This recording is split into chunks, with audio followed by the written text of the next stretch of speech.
Helpings for the Heart. It is written founder George Vandeman's favorite stories. The Miracle of the Chalk. The professor was no friend of God, and everybody in his 500-member class knew it. In September, he had told them, during the course of the semester, all who have the desire to remain in this section of Anthropology 201 will learn the truth. In learning this truth, you will find every belief you have ever held about God or religion in general will be destroyed. And in the weeks that followed, the professor never missed an opportunity to criticize and ridicule religion. Now the class was meeting for the last time before Christmas vacation. The professor was giving his annual lecture proving, quote unquote, that prayer is a fallacy. He had been giving this lecture for 10 years, so he knew it well. It had gone off so well the first time and was such hilarious entertainment that he had made it an annual event. This day, as he finished his mocking attack, he stood up. He was wearing what he always wore for this performance: jeans, sneakers, and a t-shirt. He glared at the auditorium full of students and defiantly inquired, "After 2 months in this class, is there anybody here who still believes in this ridiculous notion of religion?" He walked around to the front of his desk. In his upraised right hand, he held a new piece of chalk. The classroom had a concrete floor. All eyes were glued to the professor. There was utter silence. Then, with a mocking smile, he went on with the challenge he had long since memorized.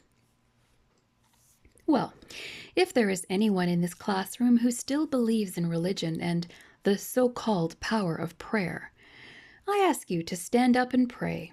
Pray that when I drop this piece of chalk from my hand, it will not break. I defy you and this so-called power by stating that nothing, not all your prayers, not all your religion, not even your so-called God himself, can stop this piece of chalk from breaking when I drop it. I defy you to prove me wrong." There was a slight movement near the right side of the auditorium. Every eye turned. A young man stood up and walked to the aisle. Then he moved toward the front and stopped in front of his instructor. "I believe," he stated in clear, confident tones, "I still believe in God and in his power to answer prayer." "Well," the professor responded, surprised, "how about this? We have before us a real, live person who claims he believes in this notion that God can answer prayer. Is that right?" "Yes, sir. I know that God will answer my prayer." "Just in case you misunderstood," the professor went on, "I'll explain to you again exactly what I'm going to do." Then he went through the sequence again, how he would drop the chalk, how it would shatter into a dozen fragments, and how no power in the universe could keep it from doing so. Then he asked, "Do you still want to pray?" "Yes, Professor, I do." The professor reveled in this glorious moment of defiance. "All right, class, I want you all to be very quiet and reverent-like while this student prays." There was sarcasm in every word. Then he turned back to the young man. "Are you ready?" And the student replied, "Professor, I've been preparing for this moment all my life."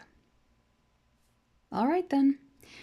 We'll all be quiet and bow our heads while you pray." The words had lost none of their mocking, derisive tone.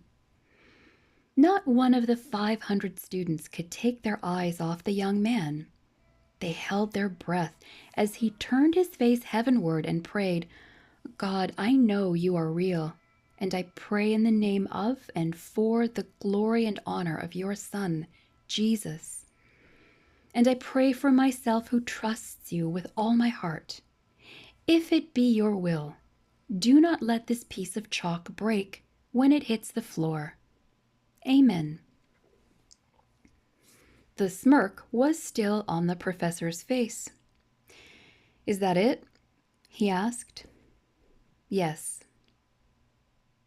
The professor grasped the chalk in his right hand and held it up above his head.